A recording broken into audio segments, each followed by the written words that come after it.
Ever walked into a crowded mall and felt your chest tighten? Your breathing get shallow? Like every sound is drilling directly into your skull? You look around and everyone else seems fine, laughing, shopping, moving through the chaos like it's nothing. But you're counting the minutes until you can leave, planning your escape route, feeling your energy drain with every passing second. If this sounds familiar, you're not alone. And you're not broken. There's actual psychology behind why some people thrive in crowds while others feel like they're suffocating. It's not about being antisocial or weird or damaged. It's about how your nervous system processes stimulation, how your brain filters information, and what your body learned to associate with safety. Stick with me, because what you're about to learn might finally explain why crowded places feel like your personal nightmare. The sensation nobody talks about. Let me describe what it actually feels like for people who hate crowds. Not the polite, sanitized version you tell people when they ask why you're leaving early, the real, visceral, overwhelming experience that's happening in your body and mind. You walk into a crowded place.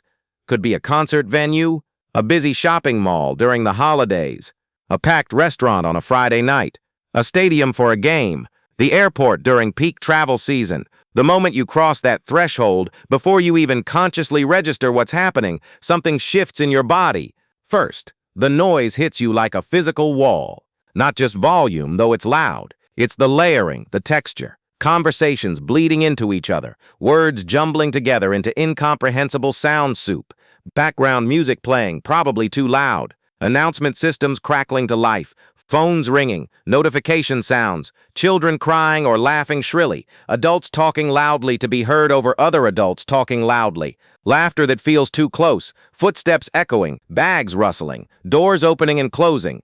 It's not one sound, it's 100 different sounds competing for your attention simultaneously, and your brain is trying desperately to process all of them at once. Here's what most people don't understand. For some people, their brains automatically filter background noise. It becomes white noise, ambient, ignorable. But for others, that filtering system doesn't work well or doesn't work at all. Every sound registers with equal intensity. Every conversation fragment enters your conscious awareness. Every noise demands processing. Your nervous system treats it all as potentially important information that requires your attention. Your brain is like a computer running 100 programs simultaneously. It starts to lag, to overheat, to struggle. Then there's the visual overload hitting you in waves, bodies everywhere you look, movement in every direction, people walking toward you, around you, past you with varying speeds and unpredictable paths. You have to constantly adjust your trajectory, constantly calculating, where is everyone? Which way are they moving? How do I avoid collision? Your peripheral vision is on constant high alert, tracking movement, assessing threats, managing space. Bright lights, signs, screens, colors, patterns, visual information flooding your optic nerve faster than your brain can categorize and file it away. The smells come next, mixing into this olfactory assault you can't escape. Heavy perfume from the person who just walked past. Cologne. Food from multiple restaurants blending together, grease, sugar, spices, body odor because not everyone bothers with deodorant, cleaning products, that artificial clean smell that's actually just chemicals, maybe cigarette smoke drifting in from outside, air fresheners, all of it mixing together into this overwhelming sensory soup that you're forced to breathe because, well, you have to breathe. And the physical proximity. This might be the worst part. Strangers inches from your body, sometimes accidentally brushing against you as they squeeze past. Someone's bag hitting your leg, an elbow near your ribs. Your personal space, that invisible bubble you need to feel safe, completely violated, not by choice but by the simple mathematics of too many bodies in too little space. You can feel their body heat. You can hear their breathing. You're surrounded on all sides by human presence, and there's nowhere to go, no way to escape without creating a scene or seeming crazy. Your body starts reacting in ways you can't control even if you want to. Heart rate increases, pounds harder against your ribs. Breathing gets shallower faster, like you can't quite get enough air even though there's nothing wrong with your lungs. Shoulders creep up toward your ears, muscles tensing without your permission. Jaw clenches tight. You might start sweating even if it's not hot. Your hands might shake slightly. Your fight or flight response has activated because your nervous system, operating on instinct and pattern recognition, interprets this level of stimulation as danger. Your body is preparing to defend itself against a threat that intellectually you know doesn't exist. And here's the worst part, the part that makes you feel most alone. You look around and everyone else seems completely fine. They're shopping, laughing, taking selfies, having conversations, enjoying themselves. They're not counting the seconds until they can leave. They're not planning escape routes. They're not feeling like they're slowly drowning in sensation. This makes you feel even more isolated, even more broken, even more defective.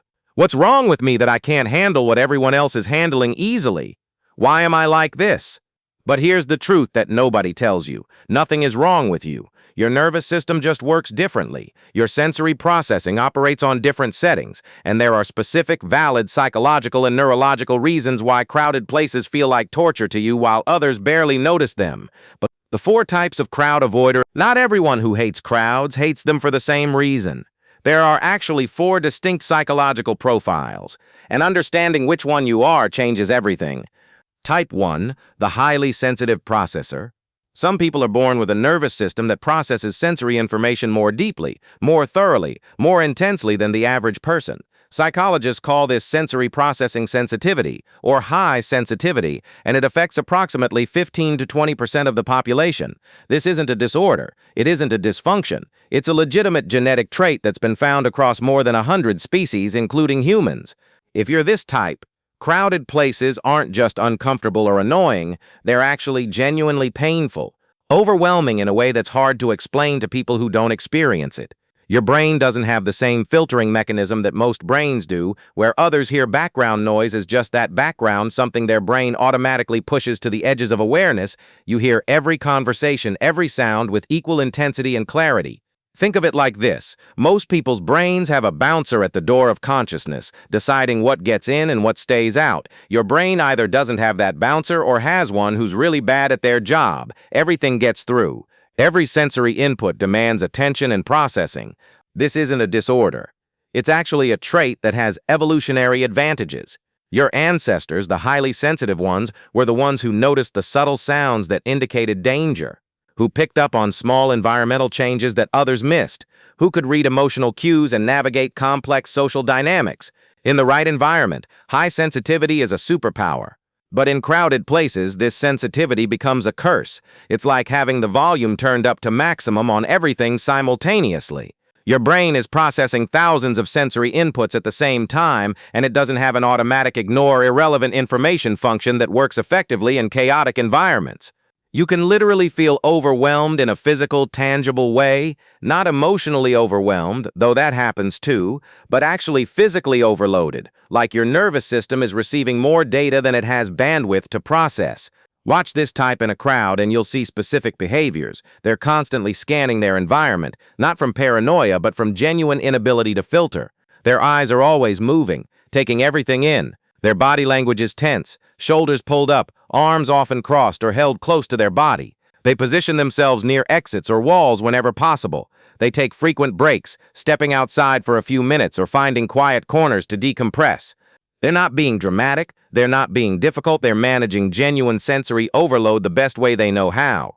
After leaving a crowded place, they're completely exhausted, not just mentally tired like you might be after a long meeting, physically depleted, emotionally drained, like they just ran a marathon or took a 3-hour exam. They might need hours of quiet solitude to recover. They might feel irritable, foggy-headed, even slightly nauseous, because their nervous system was in high alert, high processing mode the entire time they were in that crowd. Every sound analyzed, every movement tracked, every sensory input cataloged. Their system was working overtime, and now it needs to rest and reset. The strength of being highly sensitive is profound. These people experience life with incredible depth and richness. They notice subtleties others miss. They're often highly empathetic, picking up on emotional nuances effortlessly. They're creative, seeing connections and possibilities that others don't perceive.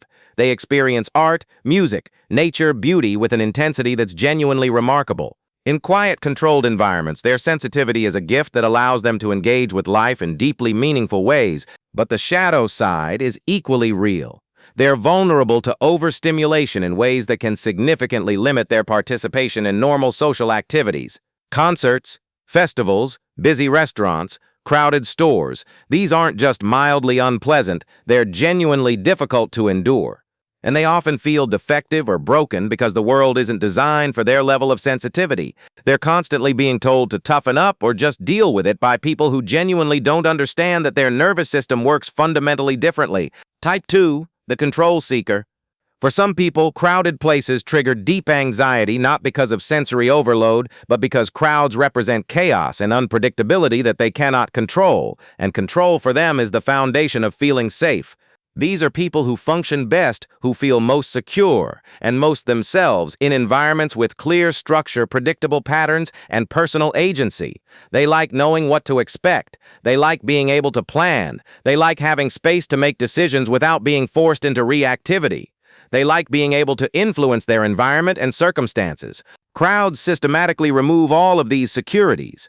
In a crowd, you can't control the noise level no matter how much it bothers you. Can't control how close strangers get to your body. Can't control the pace of movement. You're forced to move with the flow or fight against it. Can't control what happens next. Someone might bump into you. Something might fall. An announcement might startle you. You can't predict behavior because you're surrounded by strangers whose actions you can't anticipate. You're completely at the mercy of collective behavior swept along in currents of human movement you didn't choose and can't redirect. And that feels deeply, viscerally unsafe to someone whose entire sense of security is built on maintaining control over their environment and circumstances. This pattern often develops through specific life experiences. Maybe they grew up in chaotic, unpredictable environments where lack of control meant genuine danger. Maybe they had parents whose moods were erratic, where they never knew what version of mom or dad they'd get, so they learned to control everything they could as compensation. Maybe they had early traumatic experiences where loss of control led to genuinely bad outcomes, teaching their nervous system that unpredictability equals danger. Or maybe they're just naturally wired with lower tolerance for ambiguity and chaos, finding structure and order inherently calming and necessary for functioning. Their anxiety in crowds isn't really about the people themselves. It's about the loss of agency, the inability to manage or influence their environment, the forced surrender to circumstances beyond their control, the unpredictability of human behavior multiplied by hundreds of people. Watch them carefully in a crowded place and you'll see the control-seeking behaviors. They're constantly trying to impose order on chaos, planning routes through the crowd before they enter it, timing their movements to avoid congestion, mapping exits, keeping track of their belongings obsessively, getting visibly frustrated when things don't go according to their mental plan. They might grip their bag tightly against their body, stay hyper-vigilant about their surroundings, feel mounting anxiety as the situation becomes more chaotic and less predictable. They're working incredibly hard mentally, trying to maintain some sense of control in an inherently uncontrollable situation. The anxiety builds the longer they're in the crowd because the cognitive load of trying to manage the unmanageable is exhausting. They're fighting a losing battle against entropy, and they know it, and that knowledge itself creates more anxiety. They often choose to avoid crowds altogether, not because they inherently dislike people or social interaction, but because the lack of control triggers such genuine distress that it's not worth it. They'd rather miss the concert, skip the festival, order online instead of going to the busy store. They're making a calculated decision that their mental well-being matters more than the experience they'd miss. The strength of this type is impressive in the right context. In structured, predictable environments, these people absolutely excel. They're the reliable ones, the planners, the organizers, the people who think 3 steps ahead and have contingency plans. They're thorough, detail-oriented, and excellent at creating and maintaining systems. They're the ones you want managing complex projects, running operations, organizing events. Their need for control translates into genuine competence in controlled environments. But the shadow side is significant. Rigidity. Difficulty adapting when life inevitably throws curveballs. Anxiety that can spiral when unpredictability is unavoidable. They can miss out on spontaneous joy, serendipitous connections, and experiences that require surrendering control to access. Their need for control can strain relationships when partners or friends feel stifled by their need to plan and structure everything. And they can develop increasingly restricted lives, avoiding more and more situations that feel uncontrollable until their world becomes very small. Type 3, the energy protector. Some people avoid crowds for what might seem like the simplest, most practical reason of all. Crowds drain their energy at an unsustainable rate, and they've learned through repeated experience to protect that energy like the precious resource it is. These are the true introverts. Not shy people, though society often conflates the two. Not anxious people, though some introverts also have anxiety. Just people whose energy naturally, inevitably depletes in high-stimulation social environments and recharges in solitude or small, intimate, low-key settings. For them, being in a crowd is like having multiple apps running simultaneously in the background on your phone, constantly draining your battery even when you're not actively using them. Every interaction, even just being in close proximity to many people, requires continuous energy output, processing all those social signals and cues, maintaining awareness of others in their space, managing their own presence and presentation, navigating social expectations. It's not that they're doing anything obviously effortful. They might just be standing in a crowd, not talking to anyone. But their system is still working, still processing, still spending energy. After just an hour in a genuinely crowded place, they feel that specific, distinctive kind of tiredness that rest won't immediately fix. It's not physical exhaustion like you'd get from exercise. It's not even mental fatigue like you'd experience after intense studying. It's this particular social and emotional depletion that's hard to describe to people who don't experience it. Their social battery, as it's often called, is genuinely empty, drained, running on reserves. And unlike extroverts whose energy actually increases through social interaction, introverts can't recharge in the situation that's depleting them. They've learned through years of experience, often painful trial and error, that if they spend too much time in crowded, stimulating environments without sufficient recovery time, they become increasingly irritable, foggy-headed, emotionally flat, or reactive. They can't think clearly, can't access their better selves, become short-tempered or withdrawn. They need significant alone time afterward to genuinely recover and return to baseline, not just a few minutes, hours, sometimes a full day of solitude to feel like themselves again after a particularly draining crowd experience.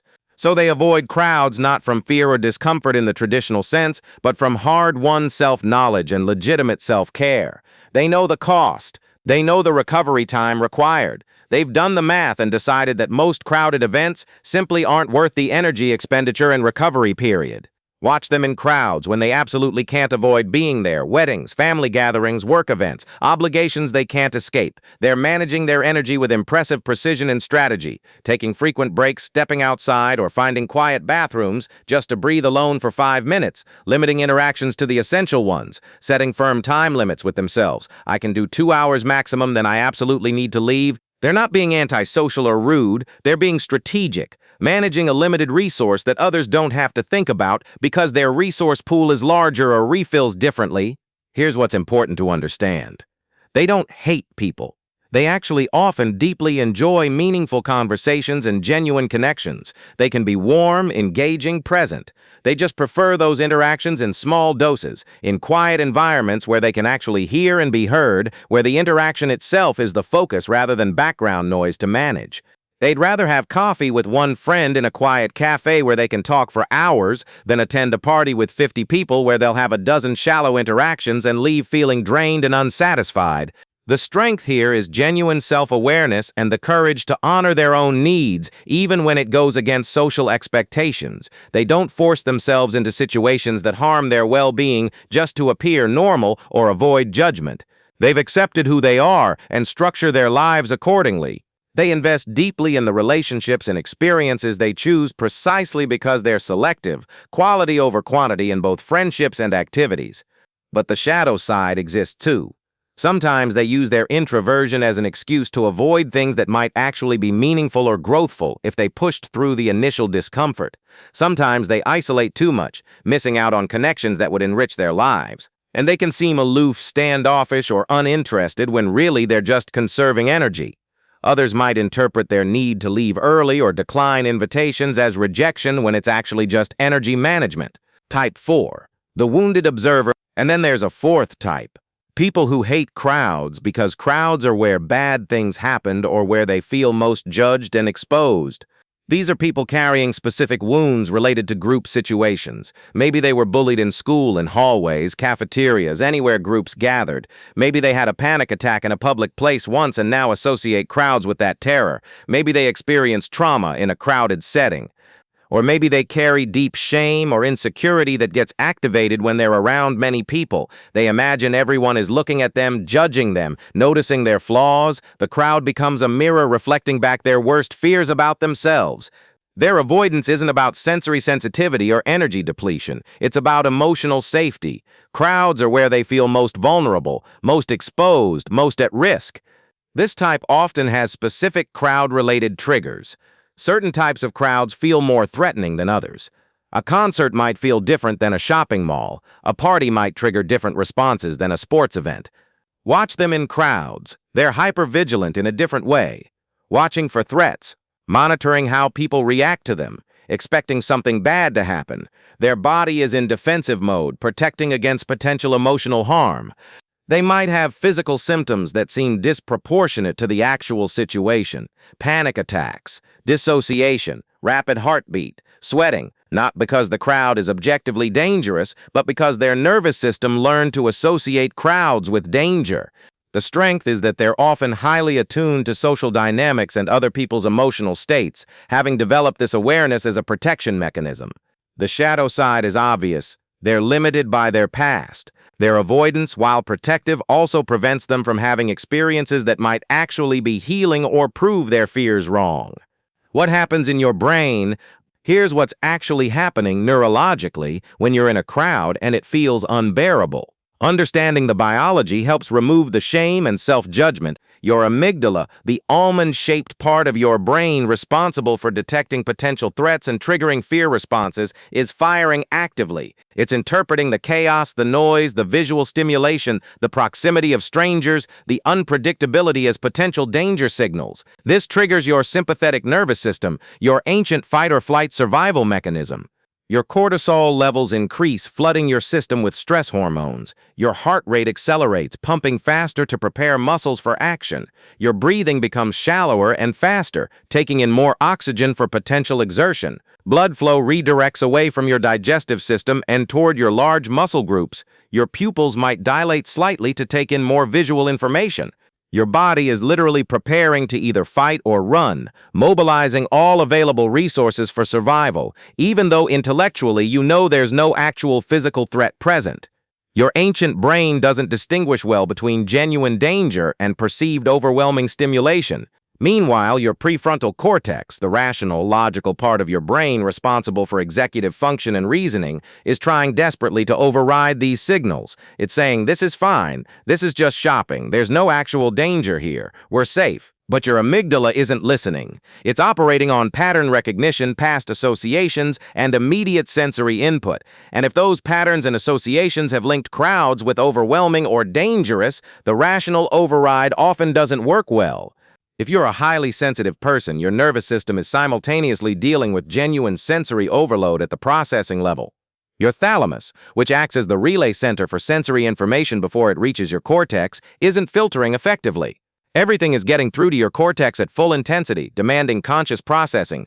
Your reticular activating system, which normally helps filter irrelevant stimuli, isn't functioning optimally in this environment, so you're noticing everything, every sound, every movement, every smell, when most people's brains are automatically filtering out 90% of that information as irrelevant background noise. And if you're an introvert, your brain is burning through dopamine faster than it can replenish it.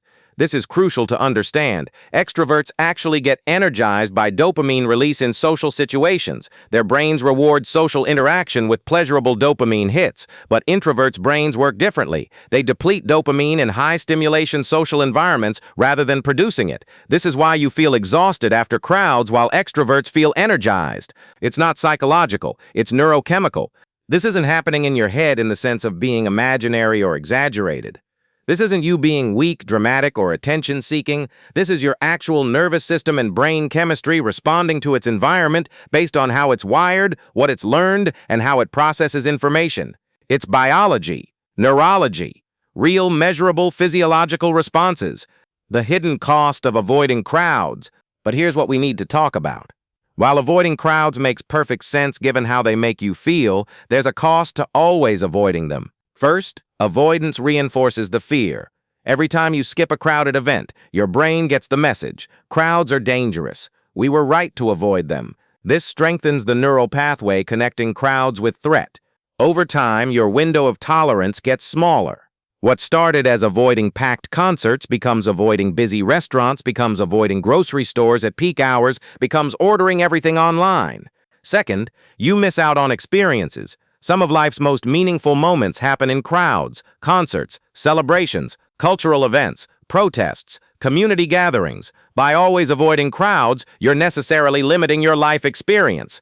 Third, you might be isolating yourself more than necessary, because crowd avoidance often extends to social events, gatherings, parties. And while you might not need or want as much social interaction as extroverts, you still need some. Humans are social creatures. Complete isolation isn't healthy for anyone. Fourth, you might be reinforcing a story about yourself that isn't fully true. "I can't handle crowds" can become part of your identity in a way that makes you more fragile, not more authentic. Not everyone needs to love crowds. Not everyone should force themselves into overwhelming situations. But there's a difference between honoring your genuine limitations and unnecessarily restricting your life out of fear. The middle path. So what's the answer? It's not force yourself into crowds until you get used to it. That's trauma logic that doesn't work.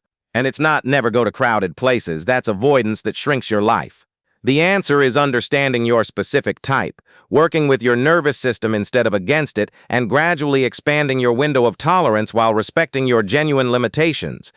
If you're highly sensitive, you need strategies for managing sensory overload, noise-canceling headphones, sunglasses to reduce visual stimulation, scheduling crowd exposure for when you're well-rested, planning escape routes and taking breaks, limiting duration. These aren't crutches. They're accommodations that let you participate in life without destroying yourself.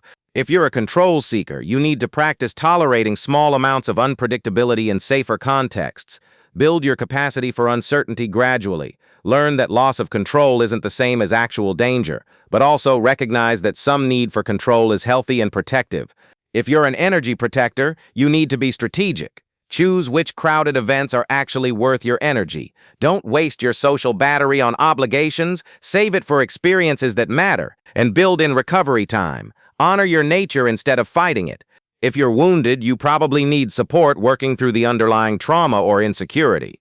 Avoidance keeps you safe, but also keeps you stuck. Healing happens through controlled, gradual exposure paired with building genuine safety and self-worth. For everyone, your nervous system is trainable. Slowly, gently, with support, you can expand what feels tolerable. But you'll probably never love crowds the way extroverts do, and that's okay. The reframe. Hating crowded places doesn't make you broken. It makes you human, with a particular nervous system configuration and particular life experiences. Some people are wired to thrive in high-stimulation environments. You're not. That's not a defect, it's a difference. Your sensitivity might make crowds painful, but it also gives you depth, perceptiveness, and the ability to notice what others miss. Your need for control might make chaos difficult, but it also makes you reliable, thoughtful, and excellent in structured environments. Your energy conservation might limit your social calendar, but it also means you invest deeply in the relationships and experiences you choose. Your wounds might make you vulnerable in crowds, but they've also taught you about danger, developed your awareness, and given you empathy for others who struggle. The goal isn't to become someone who loves crowds. The goal is to not let your relationship with crowds unnecessarily limit your life. You can hate crowded places and still occasionally go to them for things that matter. You can have strategies that make them more tolerable. You can expand your capacity gradually while still honoring your nature. You don't have to apologize for needing less stimulation, more control, more space, more quiet than others, but you also don't have to let that need become a prison. The final question. So which type are you? The highly sensitive processor whose nervous system picks up every input? The control seeker who needs structure and predictability to feel safe? The energy protector who carefully manages their limited social battery? The wounded observer carrying past pain that crowds reactivate? Or some combination of these? And here's the real question. Are you avoiding crowds because they genuinely don't serve you or because you've learned to fear them? There's a difference between honoring your limits and living inside them so completely that you forget you can stretch. You don't have to love crowds, you don't have to seek them out. But maybe you don't have to fear them quite as much as you do. Maybe with the right understanding, the right strategies, the right support, you could reclaim some of the experiences you've been missing. Not for anyone else. For you. Because you deserve to go to the concert if you want to attend the celebration, to walk through the festival, to be part of the world, even the crowded parts, when it matters to you. Your sensitivity is real, your needs are valid, your limits matter, but so does your freedom. And maybe freedom means learning that you're stronger than the crowd made you believe.